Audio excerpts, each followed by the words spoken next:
আসসালামু আলাইকুম প্রিয় দর্শক, আপনারা জানেন যে আসছে নির্বাচন। তো সবার মধ্যেই কিন্তু নির্বাচনের একটা হাওয়া লাগতেছে। তো নির্বাচনে আপনি আসলে কাকে নেতা বানাবেন, কাকে আসলে আপনার প্রতিনিধি করবেন, কাকে আসলে সমাজ সেবার কাজে আপনি নির্বাচন করবেন, সেক্ষেত্রে আসলে মনোযোগী হওয়া উচিত।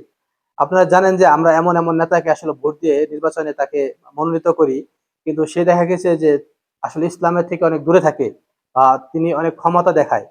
যেমন এই ধরেন একটা নেতা আমি আপনাদেরকে দেখাচ্ছি, আপনারা যদি দেখতে পারেন ডিসপ্লের মধ্যে, ভিডিওটা দেখেন আমাদের প্রিয় উনি কি করতেছে। আমাদের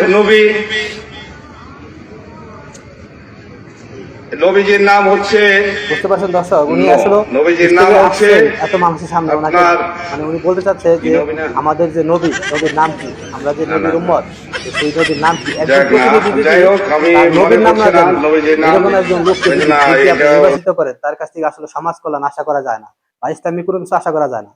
তো এই জন্য বলি যে এই নির্বাচনে আপনারা কাকে ভোট দিবেন, আপনি হয়তো যে কাউকে পছন্দ করতে পারেন, কিন্তু পছন্দটা যেন এমন হয় সে যেন দেশের কাজ করে, সমাজের কাজ করে, ইসলামের কাজ করে।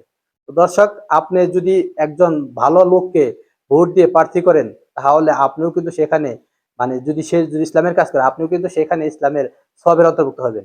তো দর্শক, যদি ভালো লাগে ভিডিও শেয়ার করবেন, আর ইসলামিক ভিডিও শেয়ার করেও কিন্তু একটা সব। তো সুতরাং ভিডিওটা শেয়ার করবেন, লাইক কমেন্ট করবেন, এবং আপনারা কোন ধরনের ভিডিও দেখতে চান সে বিষয় নিয়ে কমেন্ট করবেন। আমরা ইনশাল্লাহ আপনাদেরকে সেই ধরনের ভিডিও বানাবো, উপহার দিব। ভালো থাকবেন। আসসালামু আলাইকুম।